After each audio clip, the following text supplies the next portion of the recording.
KBP, oras! Eksakto, en punto.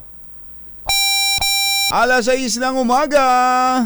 Humahataw, humahagupit, lumalatay na komentaryo sa Himpapawid. 2x2. Walang takot sa paghimay sa masalimuot na isyu ng bayan. 2x2. Humahataw na mga balita at impormasyon. 2x2. Ating damhin, ating lasapin ang hagupit na 2x2.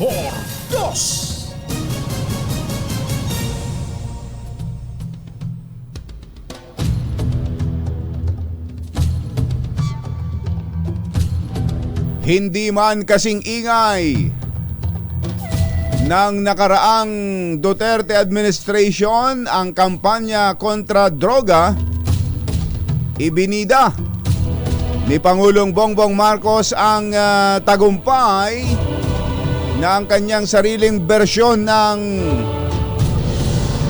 all-out war kontra sa droga. Sa kanyang video message, sinabi ng Pangulo na may 177 cops o police ang nakasuhan dahil sa mga pang-abusong ginawa sa panahon ng anti-drug operation sa Metro Manila. Metro Manila lang ito, Mother? 177? Mariosep, ha? Bukod dito, mahigit sa 121,000 individuals ang naipakulong ng PNP, habang mahigit sa 27,000 barangays ang nalinis na sa droga. Ayon sa Pangulo, ang magandang bilang ay kumakatawan sa nakikitang pag-unlad sa kampanya laban sa droga, kasabay ang pangako na lilikha ng mga komunidad na malinis sa ipinagbabawal na gamot. Isyu ng bayan, katotohanan. 2x2. Pag maitim ang balak, magtago ka na. 2x2. Si Jerry at si Anthony, narito na. 2x2. Hahataw ng todo, urado ka. 2x2. Ang katotohanan, dala nila. 2x2. Walang sinasamba pale, maniwala ka. 2x2. Hataw ng gusto, tol, umasa ka. 2x2. 2x2.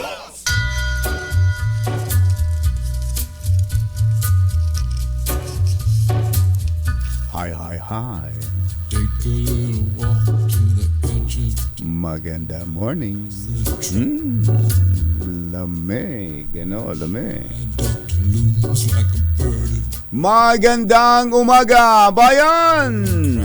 Ito po si Jerry Baha. Threads of light, Humahabol si Anthony Taberna. a humming wild Muli pong sumasa inyo ang 2x2 sa umagang ito na sway across the Friday! Yuhuu! stack. Kamusta kayo mga textmates, mga text partners, mga kapamilya, kapuso, kapatid, kabarkada, mga kapitbahay? How are ya? Kumusta ang gising?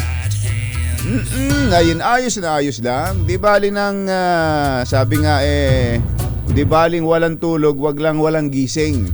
Lalo na yung mga napagod kahapon.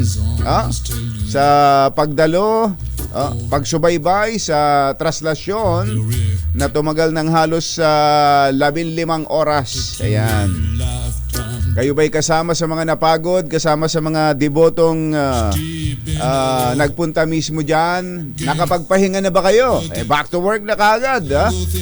Kagaya rin ng ating mga RH reporters na talaga namang mula madaling araw kahapon hanggang gabi ay tuloy-tuloy, di ba, Mother? Pinakain mo man lang ba ang mga RH reporters natin? is a red rag. Kompleto? Aba, talaga naman, no? Ayan, no?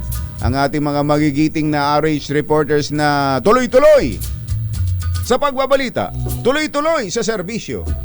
Sama-sama tayo. Ayan, mabuhay kayo.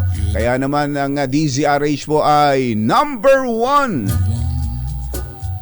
Dahil po sa mga sisigasig na nating mga kasamahan dito sa DZRH. Ayan, ha?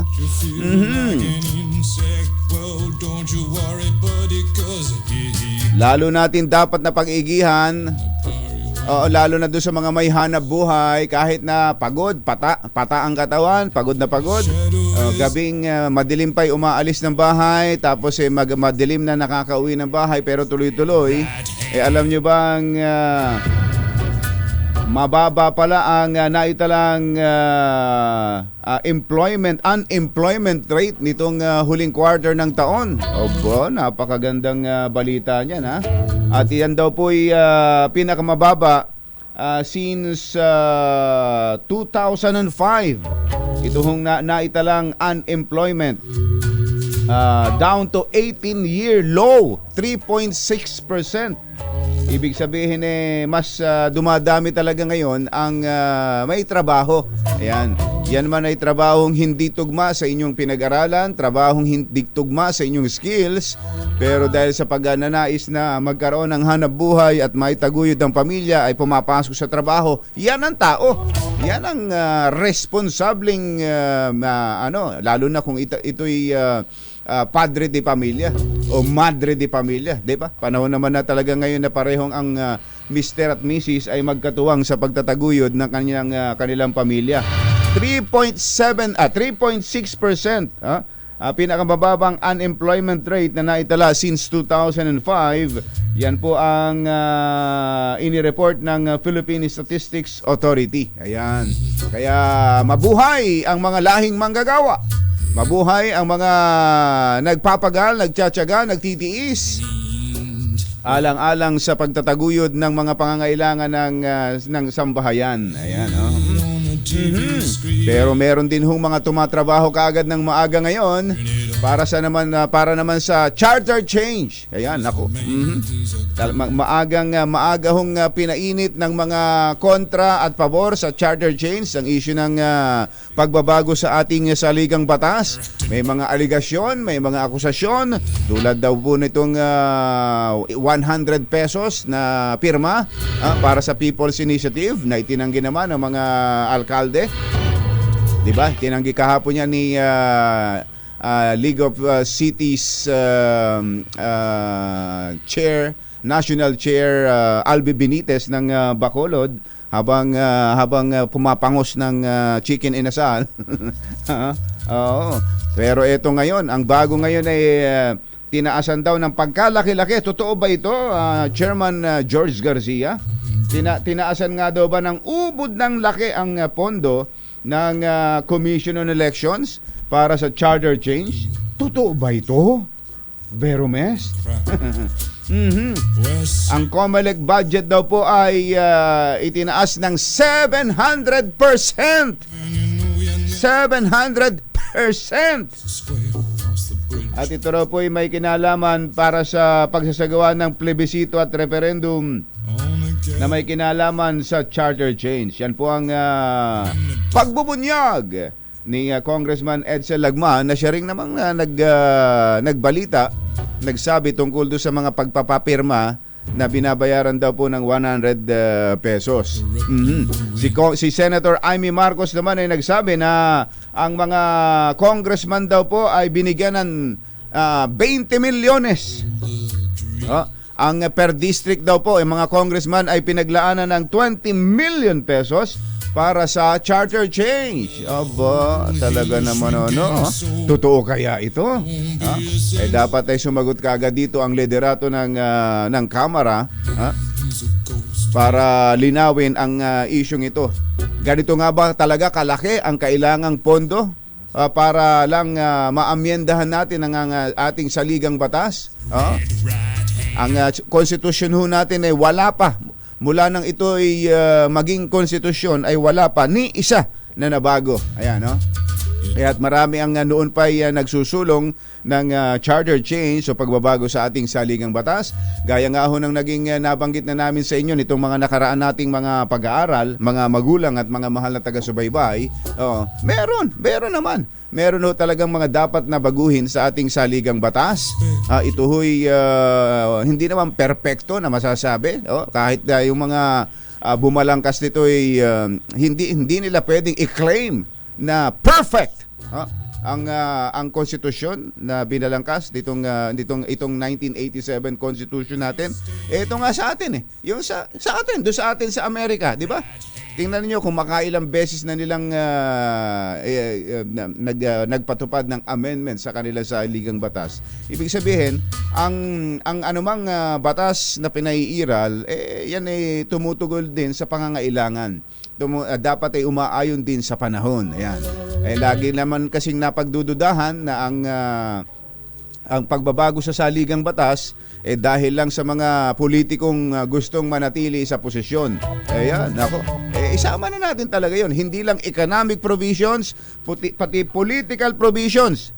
Pag sinimbola ng charter change, isama na natin lahat yan. Ang mga kumbatsero ng bayan, Katunying at Jerry. Dos por dos. Hintayin lang ho natin si kumbatsero at medyo nadidelay lang dahil namimili. Mukhang namili sa Divisoria. Ha, mother?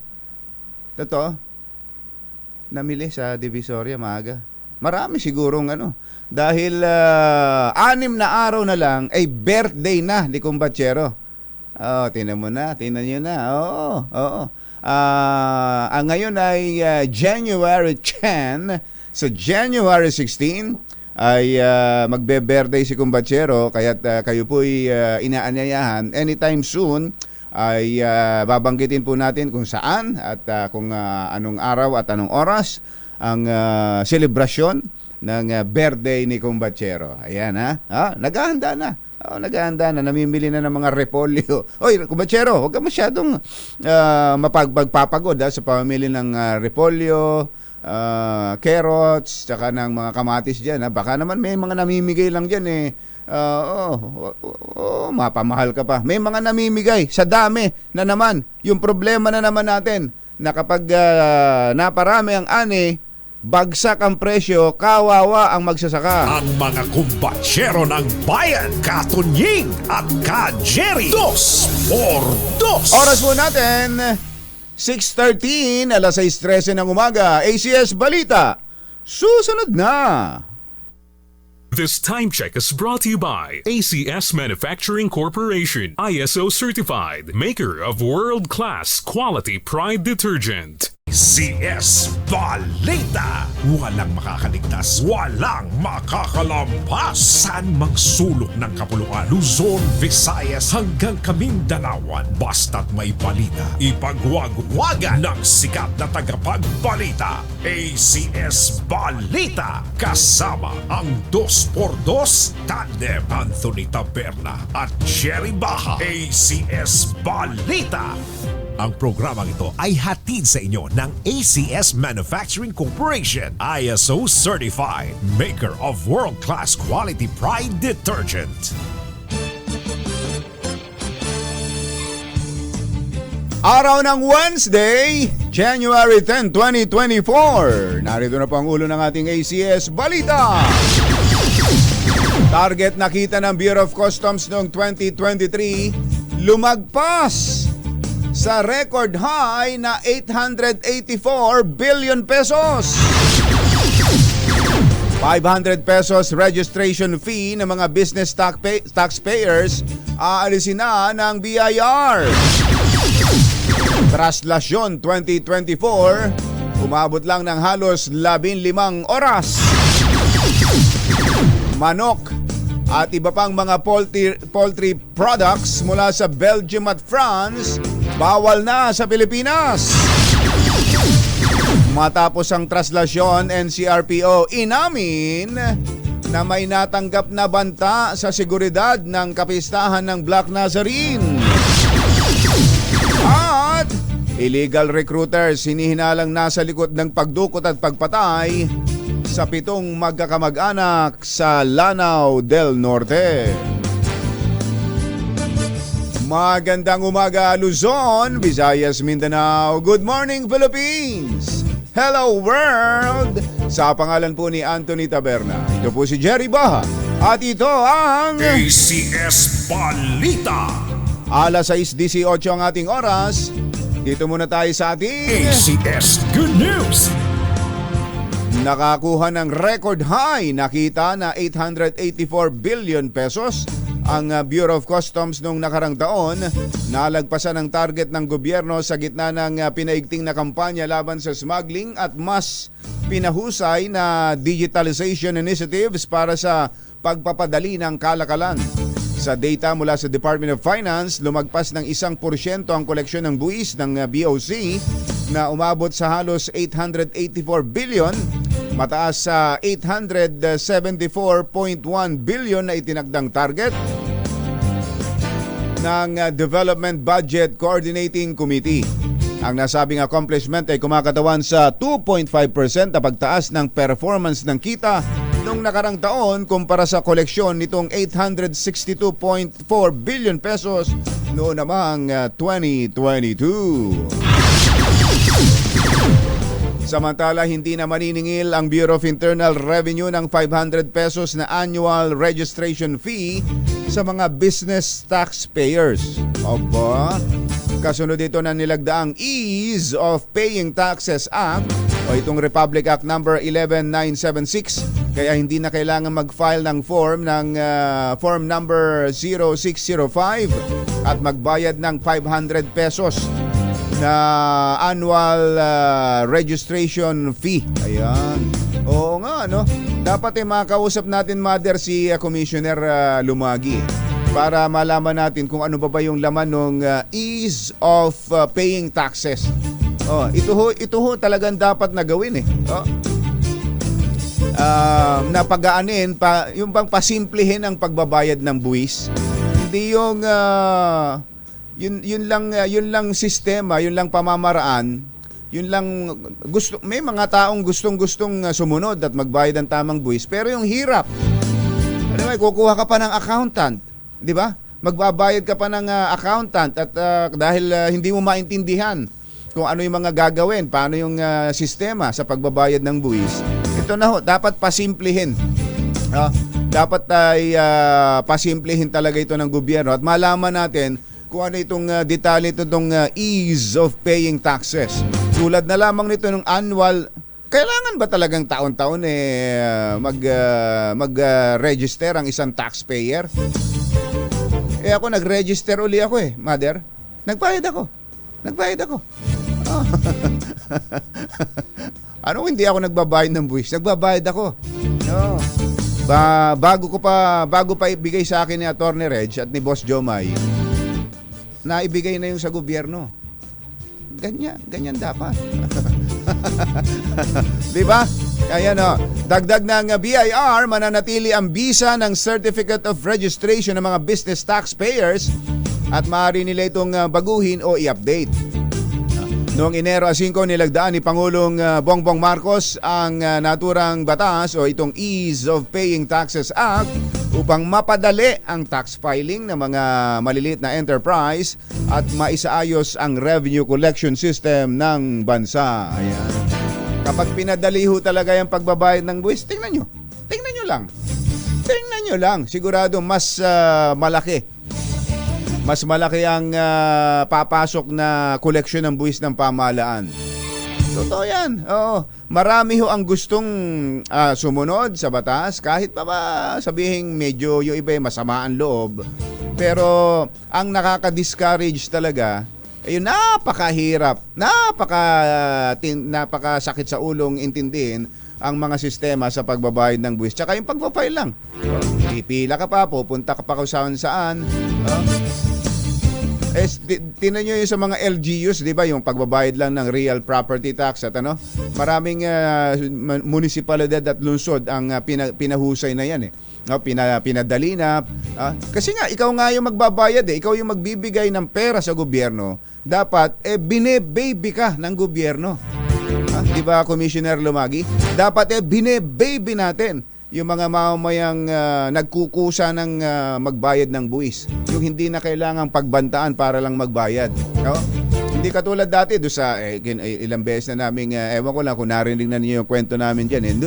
Dati ito Dati nung araw diyan sa Quezon City nung magbabayad ako ng real property tax. Naku po, kapag kahaba-haba ng pila at meron pang malaking babae ron na sumisigaw. Hoy! Dito ang pila! Dito kayo pumila! Sinisigawan yung mga magbabayad ng buwis. Yun naman mga magbabayad talaga namang sunod. Oo. Nakita ko yon yung mga dating ganong mga sistema. Ngayon, nung ma-realize nila, oo nga, ito nga palang mga taong ito ang nagbibigay ng pera sa gobyerno, sa lungsod. Kaya ang ginawa, may pakapi pa, may time pa noon na may pakapi, may paminindal pa sa mga magbabayad lang ng buwis. Ngayon lang wala na. Wala nang nung huling magbayad ako ng real property tax. 'Di ba, Mar Sapanta Urrutia. Wala na hong paminindal pero hindi naman na ganoon kahirap ang sistema. Ganun sana. Alas 6:24 ang ating oras. Naimbag nga bigat kada kayo amin na po. Agreeing kayo, gising na. Record-breaking na may tuturing ang halos 15 oras na itinakbo ng traslasyon 2024 kahapon. Sa nakalipas na halos 2 dekada, pinakamatagal ang prosesyon noong 2012, 2017 at 2018 na inabot ng 22 hours, habang ang pinakamabilis naman ay noong 2007 na inabot lamang ng 9 na oras.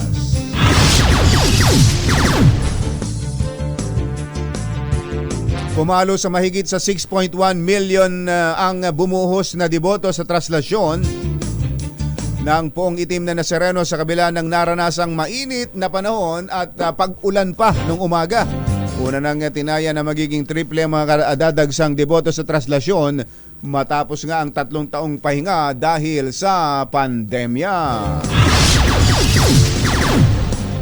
Samantala, sinabi naman ni NCRPO Director Jose Melencio Nartates na may naamoy sila. May naamoy silang terror threat sa aktibidad ng traslasyon ng Itim na Nazareno. Ginawa ni Nartates ang pagbubunyag sa DZRH matapos ang matahimik na pagdaraos ng traslasyon 2024 na dinaluhan ng mahigit sa 6 na milyong deboto. Mga information po na dumarating. Pero siyempre, hindi tayo natin ipapagsantabi yun but i-validate natin. So, lahat po ng mga anggulo, parang isang investigador lang po yan. Lahat ng motibo, tignan nyo, at no stones will unturned. Pagka nag-iimbestiga, at that, tinignan po namin lahat ng anggulo at turn out to be negative. Negative naman pala. May naamoy sila pero it turned out to be negative. Ayan. Kaya halagahan ng pagbabantay ng at pagiging vigilant ng lahat. Alas 6:27 ang ating oras. Mayong buntag kaninyong tanan mga Bisaya, mata na mabudiha. Gising na ba kayo? Hinihinalang illegal recruiters ang nasa likod ng pagpatay sa 7 magkakamag-anak na dinukot at natagpo ang nakalibing ng patayo sa isang masikip na hukay dyan sa bayan ng Sapad, Lanao del Norte.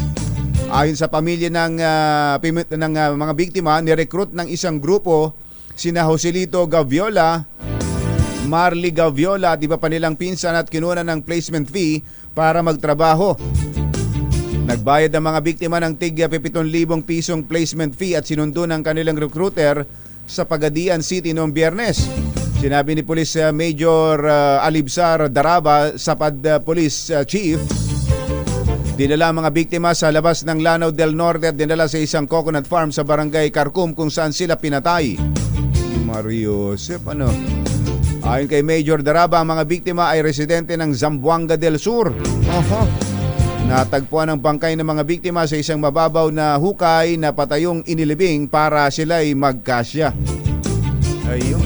Hininganan ng tig 7,000 piso, niloko na sila'y bibigyan ng trabaho, magkakaroon ng trabaho, tapos ayun, pinagpapatay. Ay, nako. Bayanan natin ang mga follow-up dyan. Susunod! Tito Boy! Totoo nga bang bawal na ang mga chicken na gawa sa France? Tsaka Belgium? Ay sa bagay, hindi naman sikat ang Belgium at France at chicken. Chocolate, chocolate, 'di ba? Ang Belgium. Tapos ang France ano ba sikat sa France? Tinapay, 'di ba? Yung croissant. Yung croissant. Kanila 'yun, 'di ba? Ayan. Ayun. Bawal na raw. At iba pang mga nagbabagang balita sa pagpapatuloy ng ACS Balita. alas 6:29 ang ating oras.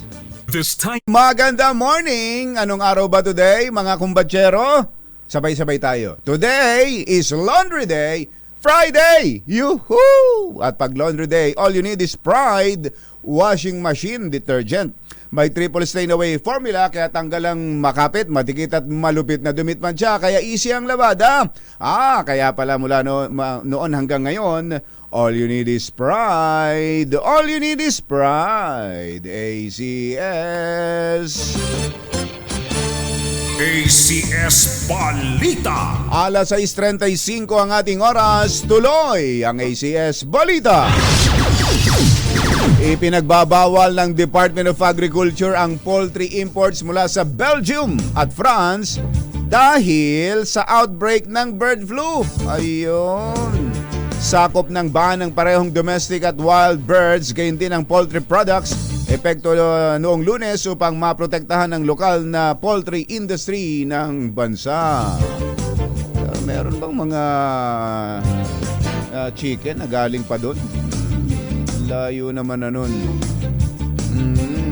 Ang ingatan natin yung medyo malalapit dito sa atin. Nasungkit ng isang mananaya ang mahigit sa 16 million pesos na jackpot prize sa 642 Lotto na binola kagabi ng nang madali nito ang winning combination na 4, 39, 23, 19, 17 at 36. 16 million pesos. Tingnan mo nga naman Samantala, wala namang nanalo sa Super Lotto 649 na binola rin kagabi na may number combination na 24, 39, 41, 29, 22 at 20. Ng jackpot prize ay umaabot na sa mahigit 556 million pesos. Mabilis ang naging pag-usad ng andas ng itim na Nazareno ngayong taon. Ayon kay Colonel Arnold Thomas Ibay, Direktor ng Manila Police District, kumpara noong 2016 at 2017, umabot ng 20 hanggang 22 oras ang prosesyon, ngunit ngayon ay umabot na lamang ito ng halos 15 oras. Idineklara ng National Capital Region Police Office na generally peaceful at better coordinated ang pagdaraos ng Traslasyon 2024. Ayon kay NCRPO Chief Major General Jose Melencio Nartates Jr., mas gumanda ang koordinasyon ng security forces at stakeholders kumpara sa mga nagdaang prosesyon. Alas 6:37 ang ating oras. Diyos maray na aga sa Indugabos mga Bicolano, mata na kamo, gising na. Pinaiimbestigahan naman ni Senate Minority Leader Coco Pimentel ang nabunyag na umano'y signature buying ng mga nagsusulong ng charter chain sa Kamara.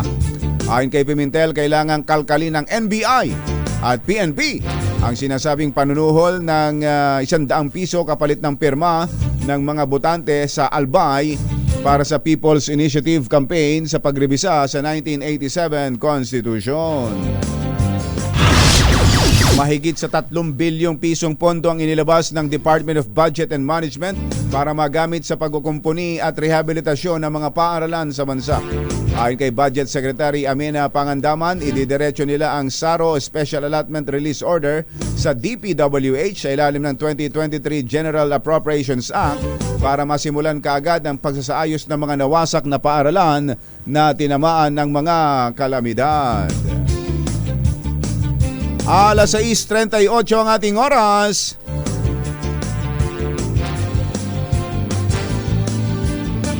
Maupay nga aga mga kasangkayan, mga kabugtuan, mata na kamo, gising na! Sa ating ACS Business, ACS Business. lalarga na ang pilot run ng full interoperability para sa RFID systems sa mga tollways ngayong araw. Ngayon! Opo.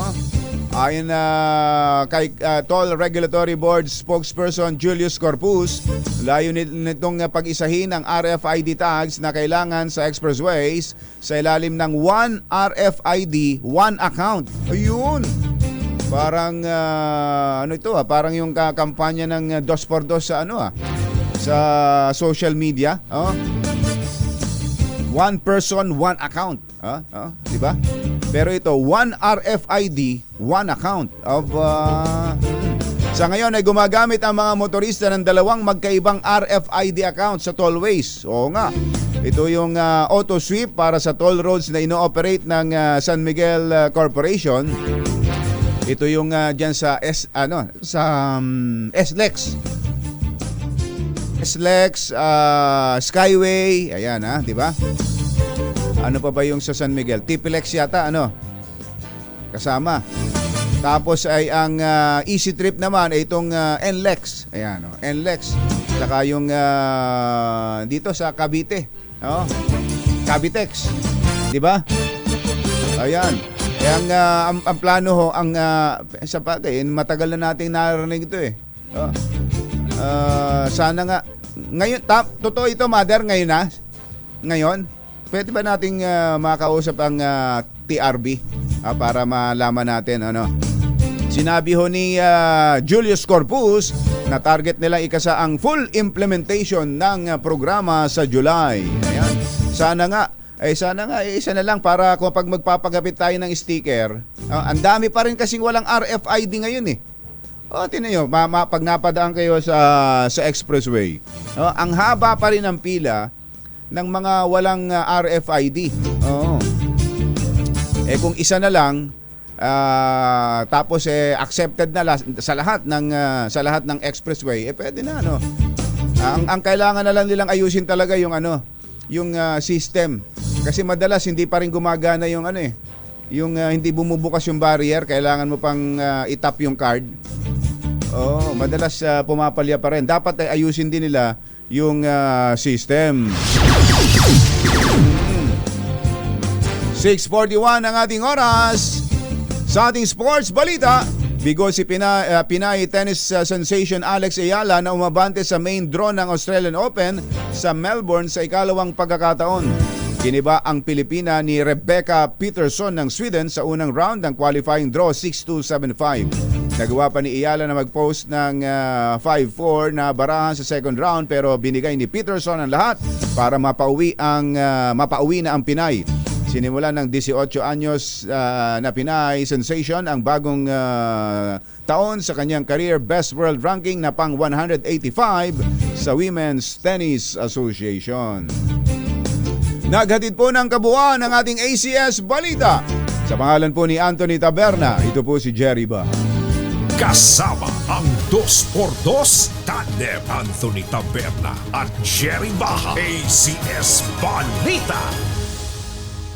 Balitang makatotohanan. Balitang maaasahan. ACS Balita. Ang programang ito ay hatid sa inyo ng ACS Manufacturing Corporation, ISO Certified, maker ng world-class quality pride detergent. Number 1. Kot sa dalawang to, Kaya kung maitim ang balak, magtago ka na! Anthony Taberna, Jerry Baha, 2x2. 2x2.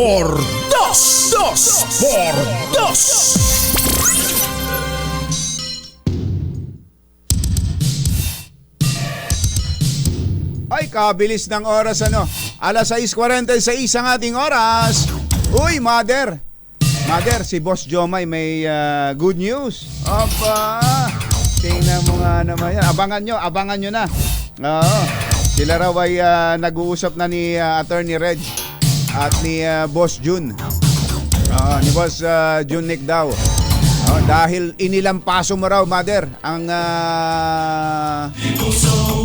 mga kalaban sa rating ng DZRH.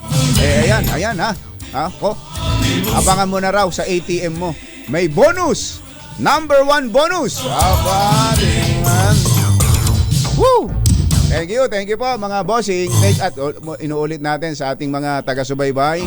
Salamat po sa inyong pag-support at pagtitiwala. Ang DZRH po ay number 1 ng milya-milya. Dahil po sa inyo. Ayan. Teka, ito na. Napag-uusapan ng milya-milya. Milya-milya kung minsan ang traffic dahil sa mga toll natin. Alamin natin ang updates mula sa Toll Regulatory Board mula kay Kuya Julius Corpus. Kuya Julius, magandang morning. Si Ka Jerry po ito. Jerry, yes, sir. Po sa inyo. Happy New Year po. Happy New Year po, Sir Jerry. At sana'y makabati rin po ako sa ating kaibigan na si Ato Nying na magbe-birthday nga po yata. Magbe-birthday. Namimili na ng mga repolyo, patatas, carrots. Advance happy birthday po, Ato Nying. Sa January 16. Huwag kayong mawawala, Sir Julius. Huwag kayong mawawala, Opo. Ipinangumbida na yan. Okay. Teka, nabasa ko yung news item kanina. So, simula na ngayon itong one RFID, one account? Sir Jerry, ngayong araw pong ito ay gagawin natin ng kauna-unahang dry run or testing nitong one RFID, one wallet interoperability project po ng ating tanggapan. At mamaya pong mga 8 or 9 o'clock ay magsisimula na po yan. We are hoping po, Ka Jerry, na this will be successful and ang target po sana natin by July, full implementation of this project will be made by then. Okay, so ibig sabihin kapag meron ka na ng RFID ng pang NLEX ay hindi mo na kailangang magpakabit ng panibagong RFID para sa SLEX.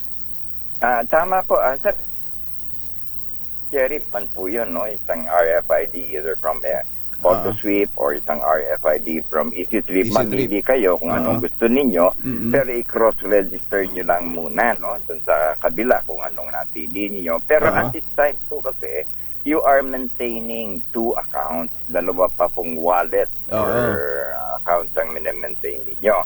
In this phase 3 of our interoperability project, ang hangarin po niyan, isang sticker na lang, whether AutoSweep or EasyTrip, nasa inyo kung anong gusto ninyo, at isang account na lang. So, hindi na kayo masyadong naguguluhan.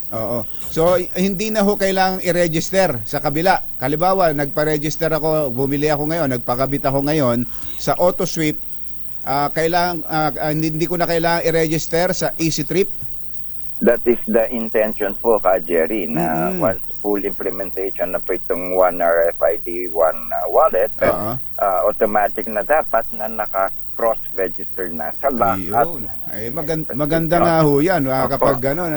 So, ano ito? Simula ba ngayon, halimbawa, sasakyan ko wala pa akong RFID, pag nagpakabit ako ngayon, gano'n na ang magiging sistema? Hindi pa po, hindi pa. Ka Jerry, kasi ang ano po niyan, we are conducting this test muna to make sure na kapag po tayo ay nagpatupad niyan, hindi po makakaranas ng anumang problema ang ating mga RFID users. So, ang target po natin dun sa binanggit ninyong sistema na would be sometime in July. July na. Wala naman hong mababago doon sa mga dati ng parehong may account. Tulad ko, meron akong NLEX, may SLEX, pareho. Wala naman po, Sir Jerry, no? In fact, if you want to maintain two stickers and two accounts, wala naman pong problema yon. You can still use them. Yung iba naman ho kasi sa ngayon, yung bagong nagpapakabit, they can just choose one sticker, but i-cross-register lang sa kabila para isang sticker lang, but they are still maintaining dalawa pong account. Oh, yun, oh. Merong, ano ba yung, meron hong, NLEX yata yun, Easy Trip yata yung meron na silang app na makikita mo real time yung balance. Yun yata, yung isa yata wala pang app. Hindi ba natin sila pwedeng i-require na meron silang app talaga?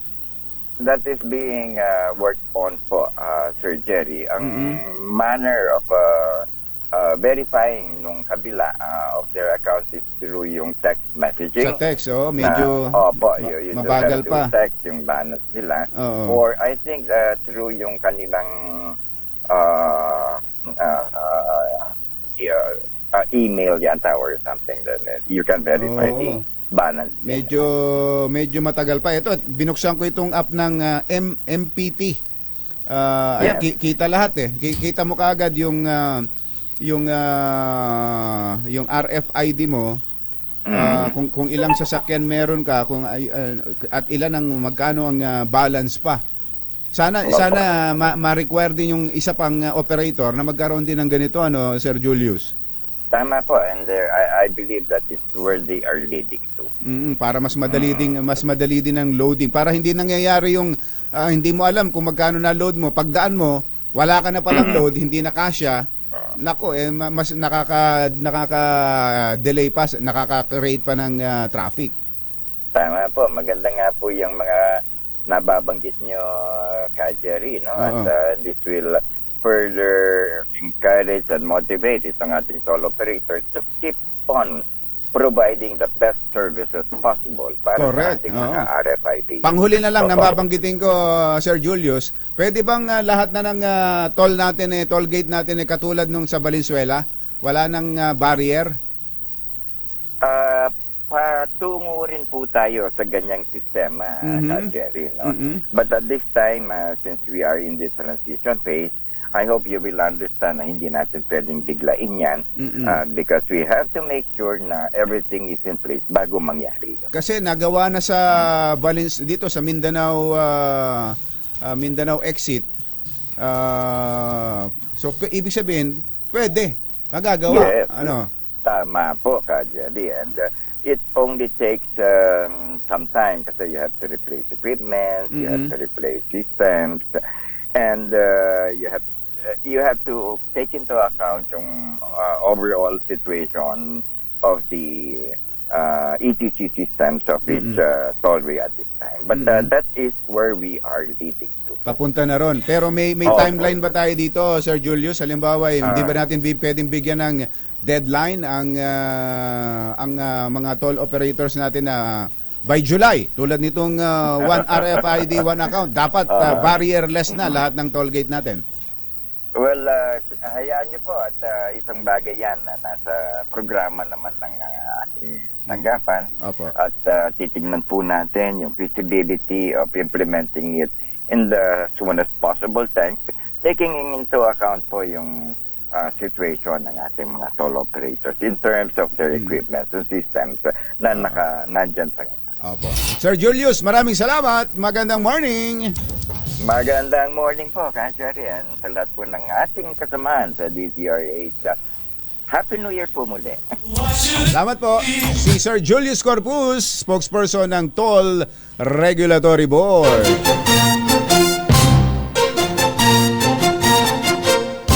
Katonying at Ka-Jerry, Anthony Taberna, Jerry Baha, ang samahang pinatibay na ng panahon. 2x2. 5 minuto na lang, alas 7 na. Number 1. Sa dalawang to, Kaya kung maitim ang balak, magtago Tago ka na! Anthony Taberna, Jerry Baja. 2x2. 2x2. Pag maitim ang balak, magtago ka na. 2x2. Si Jerry at si Anthony, narito na. 2x2. Hahataw ng todo, urado ka. 2x2. Ang katotohanan, dala nila. 2x2. Walang sinasamba pali, maniwala ka. 2x2. Hataw ng gusto, tol, umasa ka. 2x2. 2x2. Let's Marvin Gaye and get it on. Woo! Kabilis ng oras. Alas 7 na pala. Bilis ng oras. Ano, kumbatsero? Pagaling ka ha. Pagaling ka, kumbatsero. Medyo sumama lang daw ang pakiramdam ni kumbatsero. Ganun ba pag magbe-birthday? Sumasama ang pakiramdam, ano? Oo. January 16, no? Tandaan ho ninyo sa inyong mga kalendaryo. At baka bukas ay maibigay na natin ang buong detalye kung saan at kung anong oras ang handaan para sa birthday ni kumbatsero. Ayan. Nga pala, meron hong hindi kagandahang balita para lalo na sa mga LGBTQ+ at mga lesbians at pati na rin sa mga mag-asawang hindi magkaanak. Meron hong pahayag ang lalo na kung kayo'y miyembro ng simbahang Katoliko. Meron hong pahayag si Pope Francis laban ho sa surrogacy. Itong surrogacy, yung hindi kayo magkaanak, hahanap kayo ng pwedeng maging nanay ng inyong mga anak. Di ba? Meron na ho yan dito. Baka sabihin nyo, doon lang sa inyo yan sa Amerika. Doon lang sa inyo yan sa Europa. Hindi ho. Meron na ho rin hong ganyan dito sa atin sa Pilipinas. At may mga narinig nga ako dati, may mga naghahanap ng pwedeng maging nanay ng kanilang anak. Karamihan ho dyan ay yung mga nasa LGBTQ+ saka mga lesbian na magpa-partner na dahil hindi sila magkakaanak, naghahanap ng surrogate mother. Ang surrogacy, ito is a process. Surrogacy is a process, ay isang proseso in which a woman carries and delivers a child for a couple or individual. Ayun. Iba ang magbubuntis para sa inyo. Ginagawa daw ho yan through the use of in vitro fertilization. Ayun, yung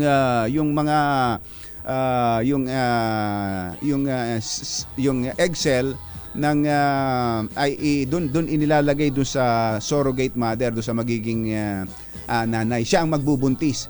Hindi lang ho yung mga LGBTQ at lesbian ang gumagawa niya, pati ho sa mga mag-asawa, lalo na kung yung babae ay yung misis hindi na wala nang kakayahang magbuntis pero gusto nilang magkaanak, yung talagang hindi magbubuntis, ginagawa ho yan. Si mother, asan si mother? Si mother lang namin din may kumakausap gusto raw siyang maging surrogate mother dahil narinig na ang tawag sa kanya ay mother. Pwede ka raw bang maging surrogate mother? Ang mahal ng bayad dyan, ang mahal. Oo. Kaya yung iba naghahanap ng mura, siyempre kasi gusto nila ang maging baka nga naman kasi ang maging features yung makakuha ng mga features nung nanay, nung surrogate mother. Kaya siyempre, naghahanap din ng magandagad ng lahi yung mga nagbabayad ng ganyan. Yung mga may kakayahan na magbayad. Mayroon hong binanggit dyan si Pope Francis at gusto niya ng global ban. Ipagbawal na yan globally. Naku po, inang, ayan na. Lalo na ho sa mga nasa miyembro ng simbahang Katoliko. Ang mga kumbatsero ng bayan, Katunying at Ka-Jerry. 2x2. Mamaya babalikan ho natin yan. Ito muna ang ating walang kapaguran. Talaga naman. Tuloy-tuloy sa pagbabalita, tuloy-tuloy sa serbisyo. Ayan. Si RH29 ay Boy Gonzales na kahapon pa ay nakatutok sa traslasyon. Ngayon naman ay binalikan niya ang paligid ng Quiapo. RH29, Boy Gonzales, come in boy! Ka Jerry, balik sa normal na itong sitwasyon sa Simbahan ng Quiapo, sa vicinity ng Quiapo, yung kahaba ng Quezon Boulevard, itong Villalobos Street, ang Carriedo. Matapos nga ang traslasyon. Bagamat may tapos na yung ilang aktibidad tulad ng traditional na palik, traslasyon, tuloy-tuloy pa rin yung misa dito sa simbahan. May mga ilang deboto na ngayon lamang nagtungo para magsimba para na hindi na sumabay sa siksikan. Maluwag nga naman ngayon. Doon sa mga nag-aalala, baka masikip pa ang mahirap ang dumaan diyan sa harap ng Quiapo Church. Napakaluwag. Kanina dumaan ako diyan mga bandang pasado alas 5, boy. Wala nang traffic, parang walang nangyari. Maluwag na. Talagang maluwag na. Pati yung mga kasada rito, yung mga vendor, ngayon pa lamang, medyo pagod pa sila, ngayon pa lamang magsisimula magbalikan niya. Yung mga vending area sa Quiapo, ang vending area sa Quiapo, itong Villalobos Street, Hidalgo, itong Evangelista Street. Yan yung mga vending area at yung ilang bangketa dito sa Carriedo. Bagamat ngayong umaga ay nagsisimula rin magbalik na yung mga vendors.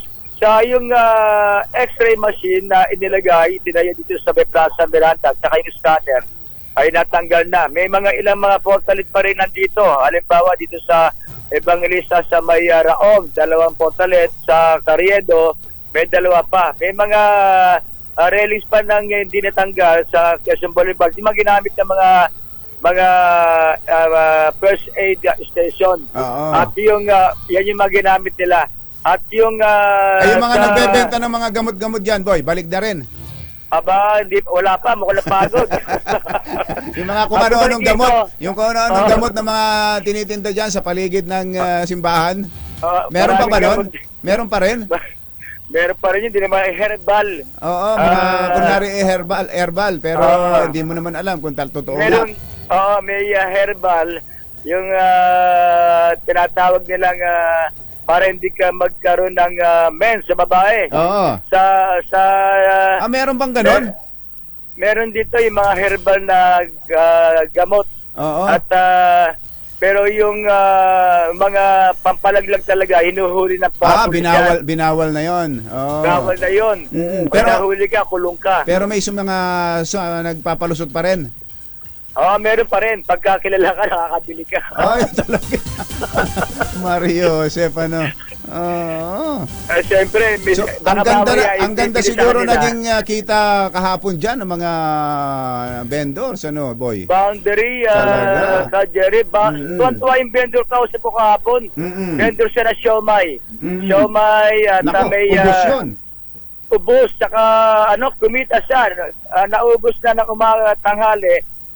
Siyempre gumawa pa siya. Sayang kasi ang daming tao, punong-puno yung Quezon na Boulevard. Siyempre, tiba-tiba sila. Yung isang vendor naman ng mangga, nagtapo ng basura, puro balat na lang, ang dami. Sabay uwi. Tapos lahat yung mga pagkain na mga tinitinda, yan yung mabili kahapon. Halimbawa, merong titinda ng banana Q. Yan yung mga fishball. Yan yung mga mabenta kahapon. Paano yun? May mga stick pa rin. Di ba delikado yon pag ganyang sobrang dami ng tao? Pagka may mga ilang vendor, sinasabihan nila yung bumili, yung stick nila, may lalagyanan sila eh. Doon na rin, sa kanila rin. Pakilagay sa lalagyan kasi baka masita kami mahuhuli. Pero yung iba, siyempre, habang naglalakad, kumakain, pag walang nakatingin, tatapon na lang sa gilid. Yan yung nagiging problema. May mga ilang basura pa rin ang nandito sa may Carriedo. Meron pang dinako. Pero yung kahapon, yung mga taga-DPS, Department of Public Service, mga MMDA, tuloy-tuloy yung hindi pa tapos ang traslasyon, ay nagwawalis na sila, naghahakot na sila ng basura. Kaya magdamag, ang basura, napakarami. Napakaraming nahakot na basura. Ayon sa Manila LGU, 6 na pong truck, 60 ang truck na nahakot. Katumbas to ng 129 na Mexico tonelada na karamihan dito yung mga plastic bottle, mineral water. Ito yung mga, halimbawa, yung mga styrofoam, mga na tinapon sa mga kalsada ng mga deboto kahapon ng mula umaga hanggang gabi. Yan yung sitwasyon dito sa ang luwag ng Carriedo at yung Evangelista. Mamaya magbabalikan na sila ng mga stall nila, Ka Jerry, kasi tinanggal yung stall nila at para magbadaling malakaran ng mga tao na dumalo sa trastasyon ng itim na Nazareno. Mula sa kauna-una sa Pilipinas, di sa Richito si Boy Gonzales, tuloy-tuloy sa pagbabalita, tuloy-tuloy sa serbisyo, sama-sama tayo Pilipino. Thank you, boy! Kauna-unahan sa Pilipinas. Manila Broadcasting Company. DZRH. Member, kapisanan ng mga broadcaster ng Pilipinas. Member KBP, oras! Kapopoy! 11 minuto na makalipas ang 7 ng umaga. Balitang bagong-bago, balitang dapat alam mo, balitang magdadagdag ng talino dahil bagong impormasyon, makibalita, unang-una sa DZRH. Pangunahing balita kasama ang 2x2 tandem nina Anthony Taberna at Jerry Baha. Araw ng Miyerkules at 10 ng Enero 2024. Narito na po ang ulo ng ating mga pangunahing balita. Andas ng Black Nazarene na ibalik sa Quiapo Church matapos ang halos 15 oras. Pangulong Bongbong Marcos at Indonesian President Widodo magpupulong ngayon. Kaso ni Mary Jane Veloso muling iaapila. Retired General na nagpalutang ng destabilization plot, hindi nagpasindak sa kasong isinampa ni PNP Chief. Estudyante ni rape na pinatay pa sa Negros. Suspect na lolo, arestado. Bilang ng mga Pinoy na may trabaho noong nakaraang taon, dumami pa ayon sa Philippine Statistics Authority. At Mayor Abby Binay ng Makati, planong tumakbong alkalde ng Taguig.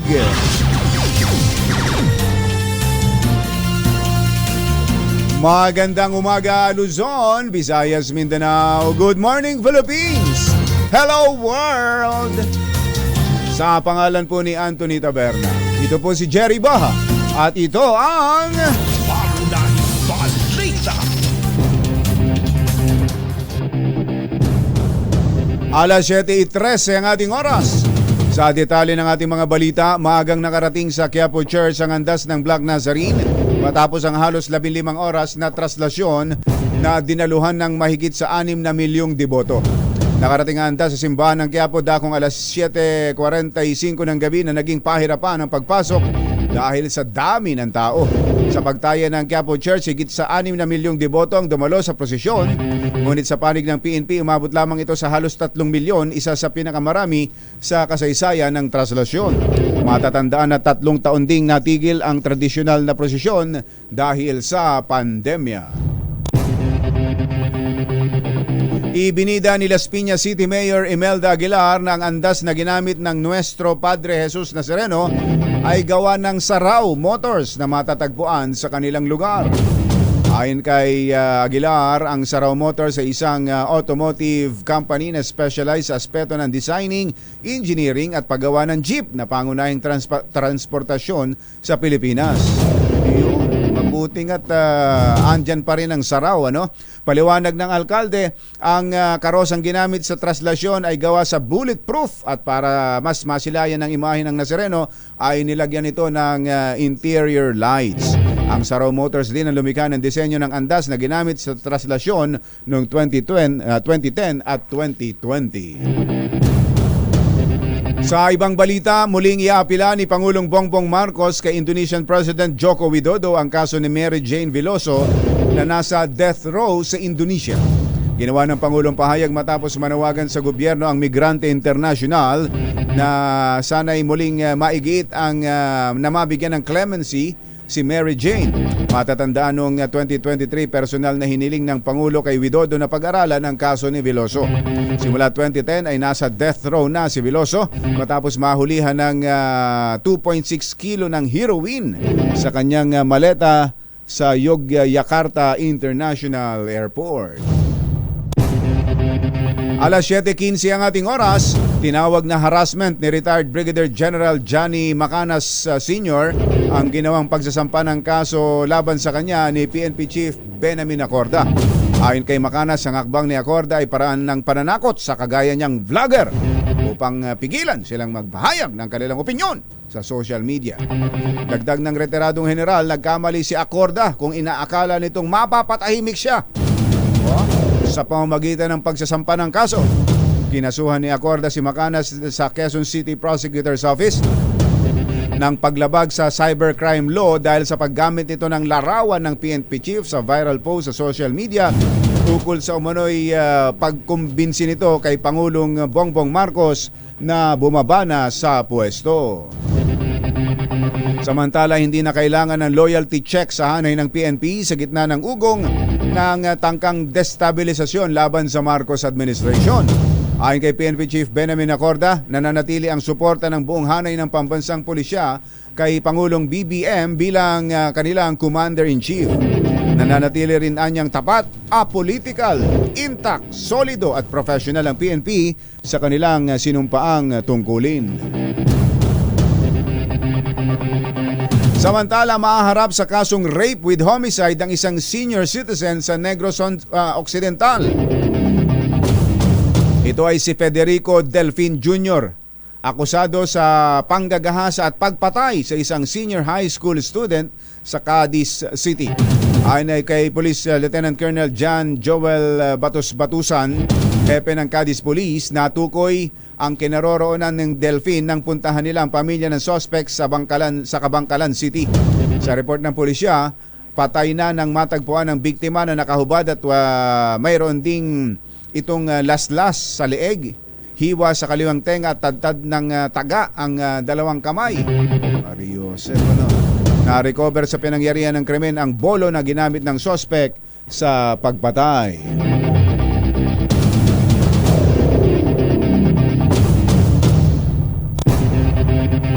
Susunod! Ito boy! Uy, totoo ba ito? Good news yan.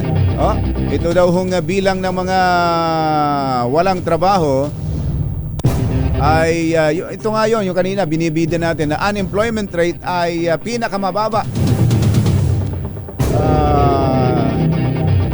sa record mula pa noong 2015 at 2005. Ayan. At totoo ba ito? Plano raw ni Mayor Abby ng Makati na tumakbong mayor sa Taguig. Aba, kailangan siyang sa Embo Barangay ba siya nakatira? Si Mayor Abby? Kasi kapag kung doon sila nakatira talaga, kailangan ibig sabihin pala hindi na siya mayor ng Makati. Dapat pala maging residente na siya ng Taguig. Alamin yan. At iba pang mga nagbabagang balita sa pagpapatuloy ng Pangunahing balita. Alas 7:19. Muna at mga bagong balita sa DZRH. Pangunahing balita. Alas 7:24 ang ating oras. Bumaba pa ang bilang ng mga Pinoy na walang trabaho noong huling bahagi ng 2023, merong 1.8 million kumpara sa mahigit 2 million noong Oktubre ng 2023. Sa report ng Philippine Statistics Authority, nasa 3.6% ang naitalang unemployment rate. Mas mababa ito sa unemployment rate noong October ng 2023 na nasa 4.2%. Pinag-iisipan na ni Makati Mayor Abby Binay kung siya'y tatakbo bilang mayor ng Taguig sa susunod na eleksyon. Aba, sinabi ni Abby Binay na nag-aantay lamang siya ng sign bago siya magdesisyon kung tatakbong mayor ng Taguig. Ayon kay Mayor Abby, balak niyang mag-resign bilang mayor at lumipat ng residency at voters registration sa Taguig. Yun daw ho yung kailangan gawin. Kung mapagpapasyahan niyang tumakbo. Ito, banner story ho ito ng Manila Times.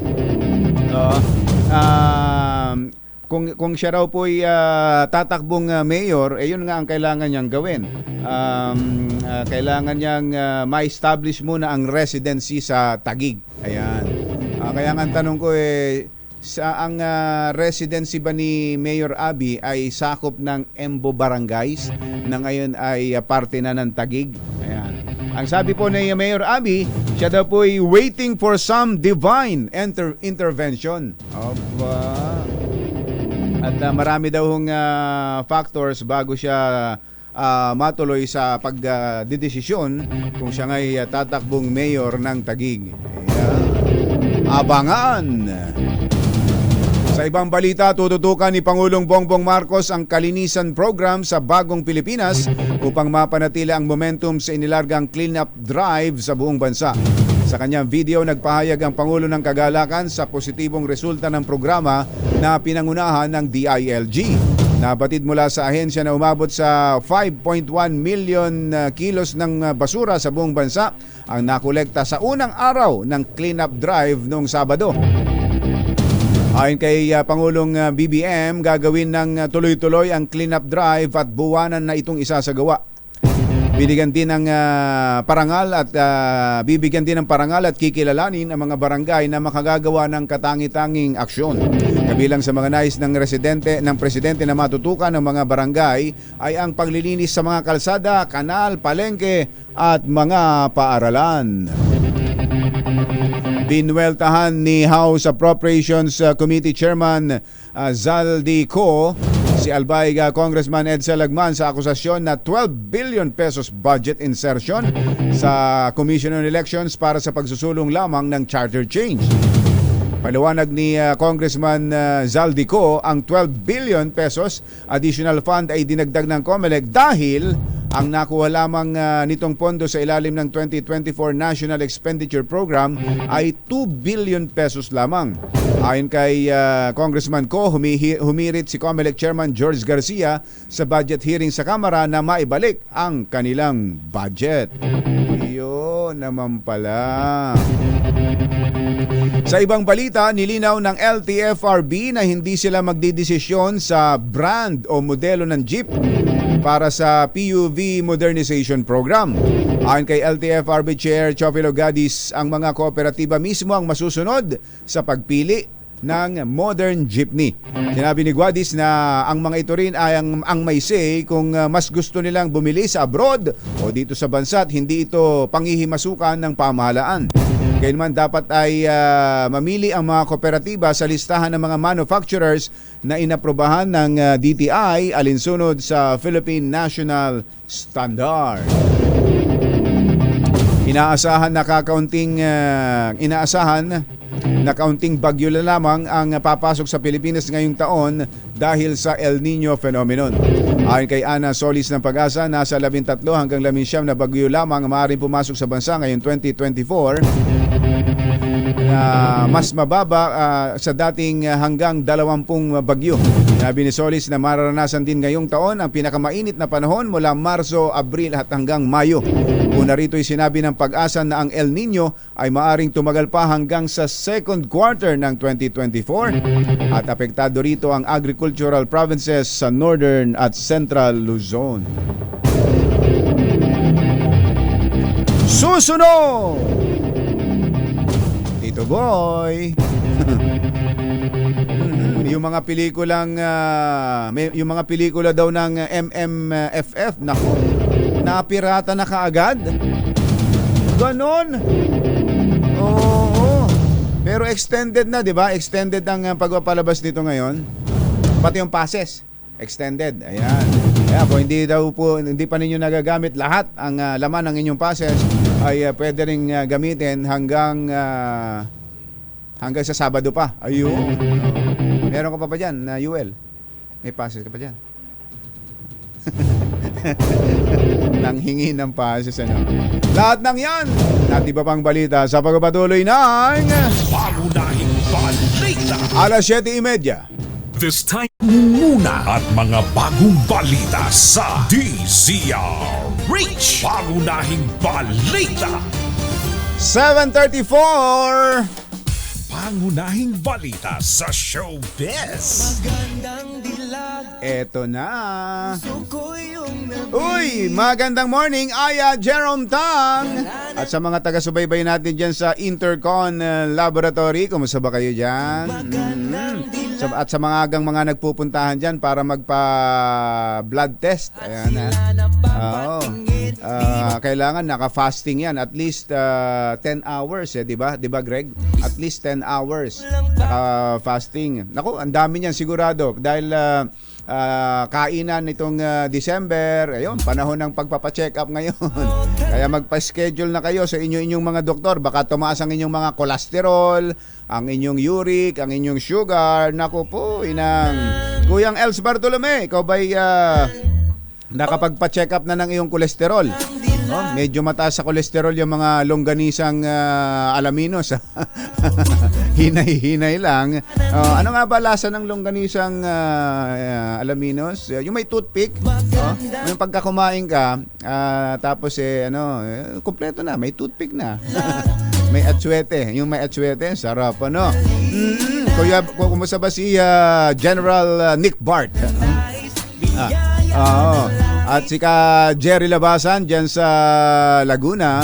At binabati nga pala natin ang happy birthday. Uy, Engineer Bernard Castro, tatahimik ka, birthday mo pala ngayon, ha? Happy birthday. At ganoon din kay dating speaker Bebot Alvarez. Aba, tinan mo nga naman, happy birthday. Binabati kayo ng buong PMA Maringal Class of 1988. Ayan. General Eli Cruz. At sa mga miyembro ng STARS, Strong Tiger Alliance of Riders, may ride ba tayo this coming Sunday? Naku, dami, ang haba na ng listahan pala, no? Ako na lang pala ang wala. Eto na.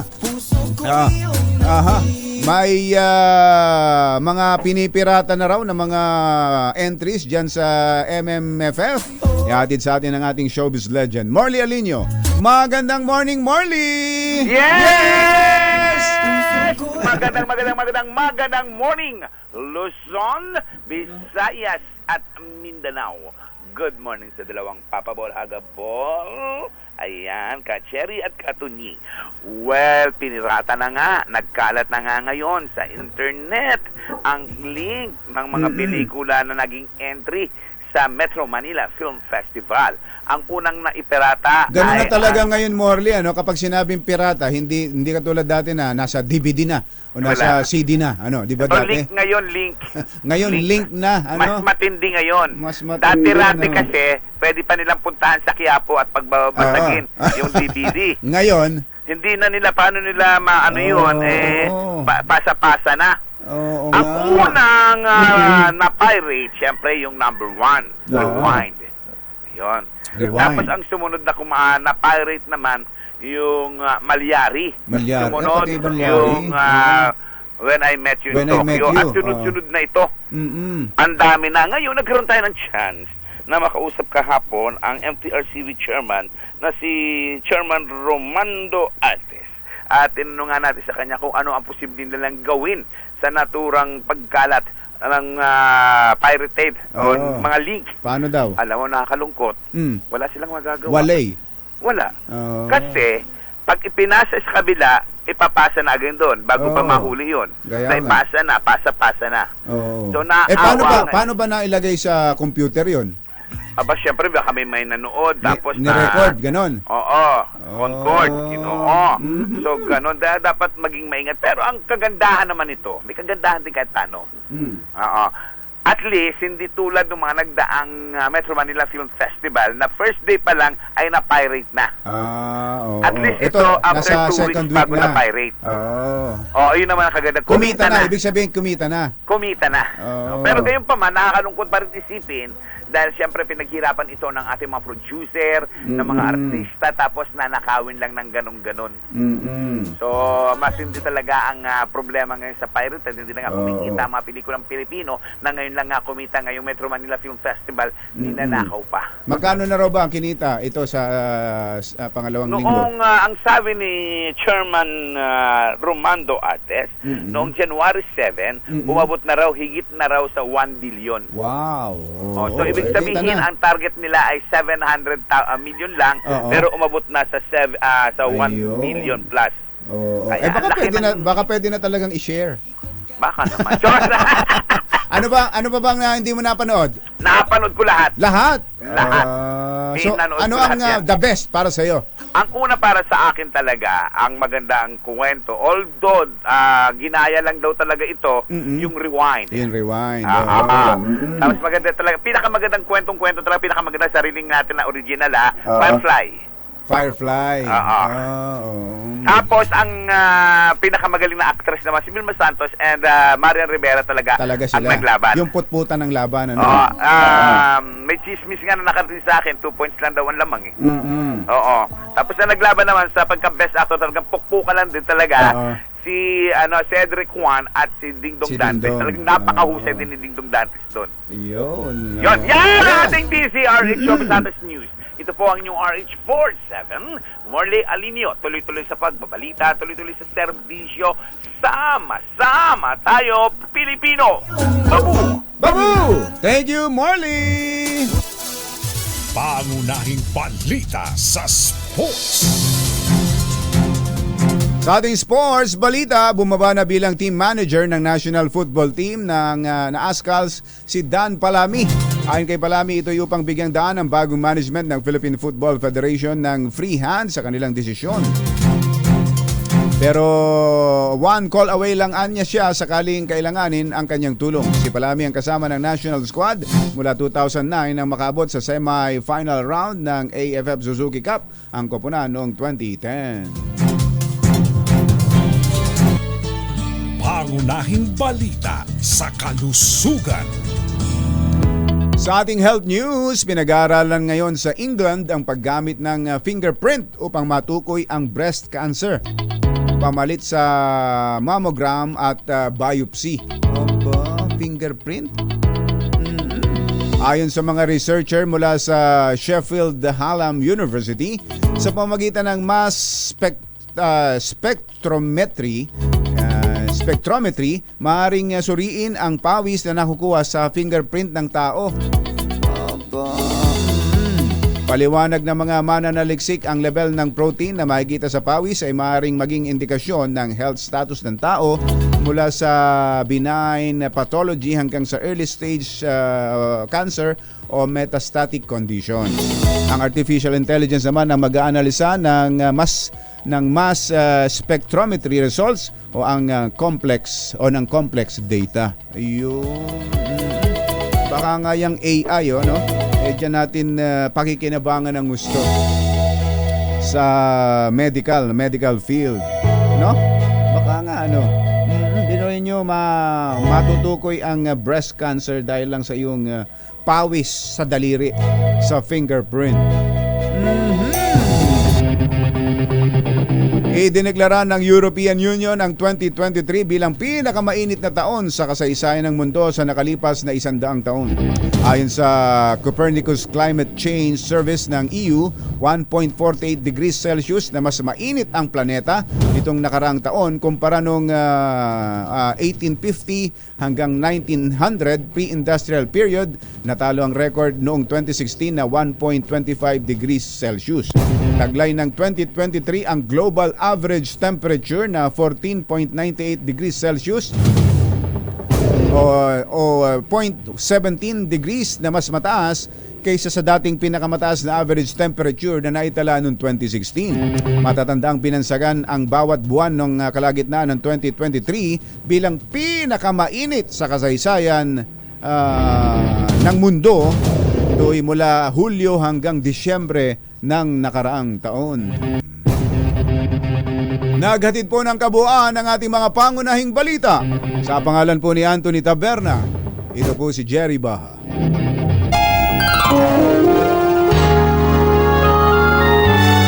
Kauna-unahan sa Pilipinas. NBC Manila Broadcasting Company. DZRH, member kapisanan ng mga broadcaster ng Pilipinas. Member KBP, oras! Kapopoy! 16 na minuto na makalipas ang o bago ang alas 8 ng umaga. Naman yan. Kanina pa yung paulit-ulit na yan plug na yan. Sobra naman. Thank you. Salamat po. Salamat po sa mga taga-subaybay natin, sa mga loyal listeners ng DZRH. Sa number one ho kayo. Number one ho tayo. Kaya wag kayong mawawala at na magbo-blowout daw si Attorney Red, si Boss Jomay, tsaka si Attorney Jun. Si Boss Junik daw. At Yuel, abangan mo na. Tingnan mo na, Mother, sa ATM. At andyan na, sinabi na ni Boss Jomay, papasok na ang number 1 bonus.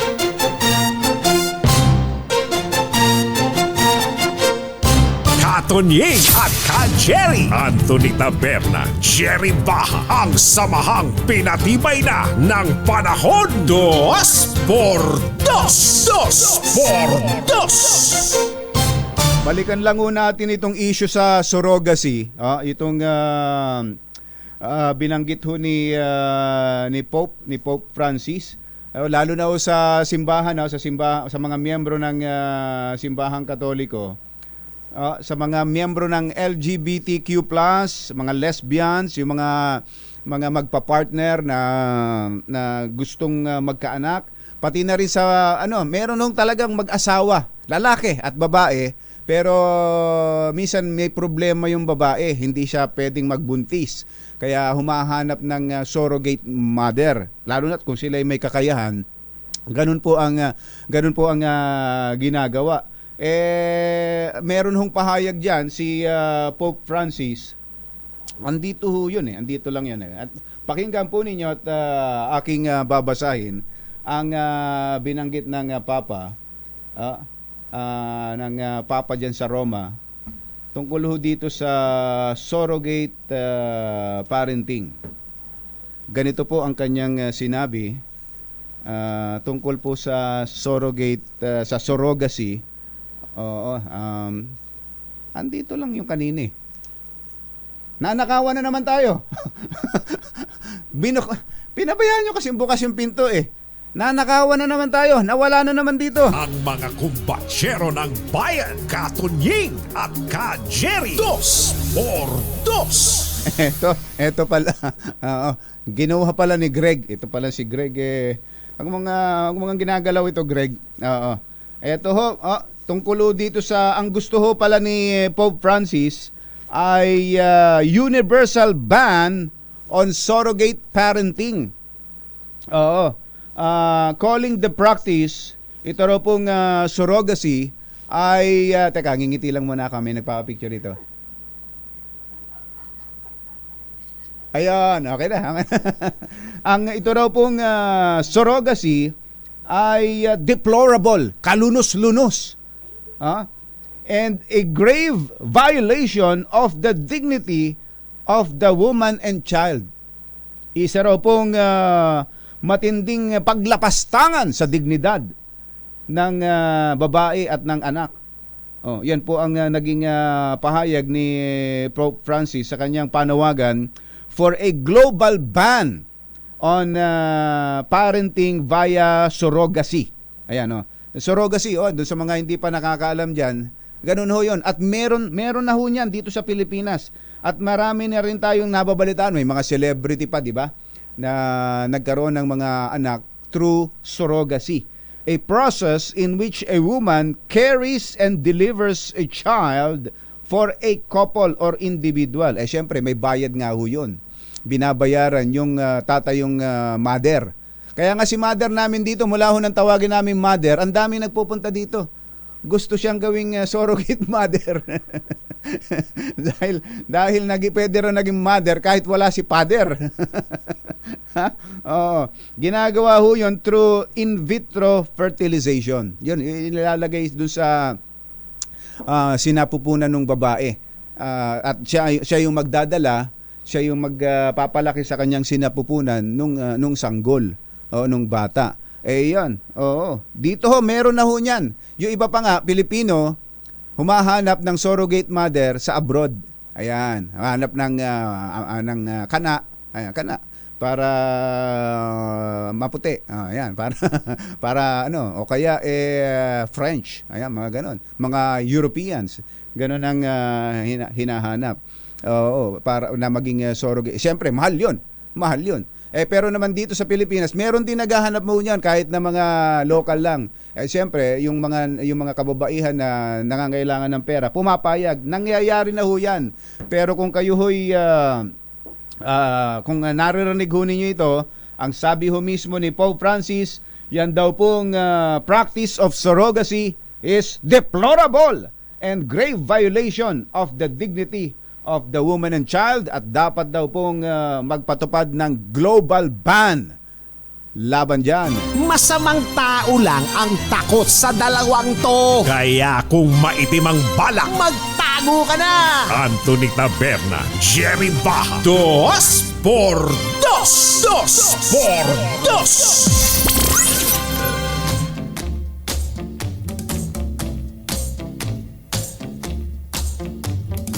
Pabago-bagong panahon natin, biglang iinit, biglang uulan, biglang aambon, biglang lalamig. Baka may mga kailangan ng i-change sa inyong mga bahay tulad doon ng mga bubong. Buti na lang may bubong na maaasahan, gawa sa state-of-the-art technology. May aluminum na, may pintura pa. Now available na rin sa pre-painted tiles pan. Para sa eleganteng bubong na matibay na makulay pa, mag-Cherry Loom pre-painted ka na! Ang Chinese New Year daw, sabi ni Mr. Jerome Tang, ay sa February 9. Ayun. Ating maring catwalk meow. Maring Elizabeth ko. Tama ba? February 9, ang Chinese New Year.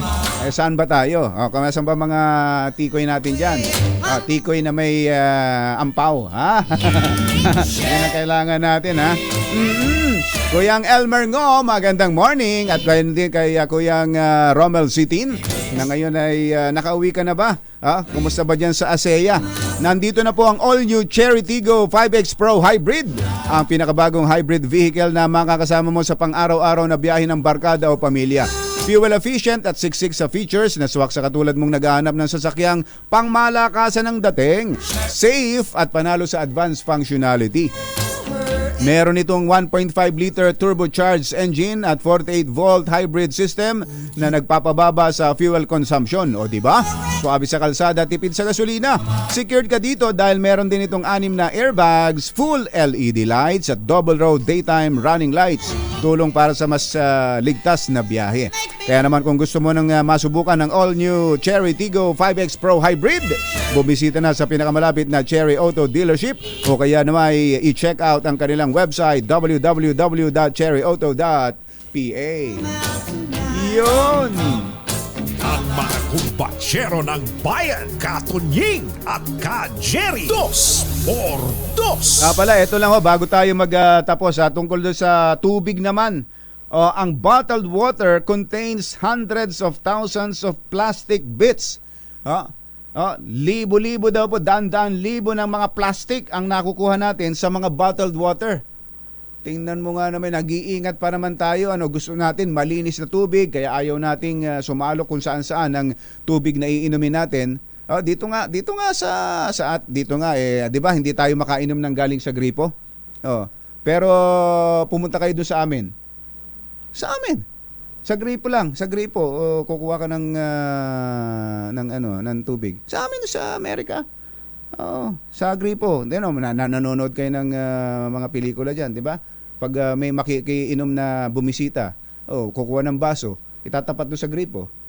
Tsaka papainom sa iyo. Walang bottled, walang naka-prepare na mga galong-galong na tulad ng andyan na ngayon. Ito po, batay po sa pag-aaral ng National Academy of Sciences, ito daw pong mga bottled water na binibili natin at iniinom natin, meron daw pong up to 100 times worse than previously thought when it comes to the number of tiny plastic bits it contains. Pag-aaral ng National Academy of Science. Ito raw po ay using a recently invented technique. Scientists counted on average 240,000 detectable fragments of plastic per liter of water. Sus Mario Josep, 240,000 detectable fragments of plastic per liter. Ang nakukuha doon sa 1 litro ng bottled water na iniinom natin. If people are concerned about nanoplastics in bottled water, it's reasonable to consider alternatives like tap water. Sabi po nitong pag-aaral na to. Tap water nga, kaya problema naman natin yung tubig natin dito. Kaya nga hindi natin mapakinabangan ng tubig natin sa gripo, hindi ina-advise na inumin dahil nga sa kalidad ng tubig natin. Marami sa atin ang umasa sa bottled water. Ayan pala naman. 240,000 detectable fragments of plastic bits. Yan ang pumapasok sa ating katawan sa kainom ng bottled water. Pag-aaral po yan mula sa National Academy of Science sa Amerika. Paano? Damdaming bayan Bye! Happy weekend! Damdaming bayan! Susunod na! Two American kids growing up in the heartland. Jackie gone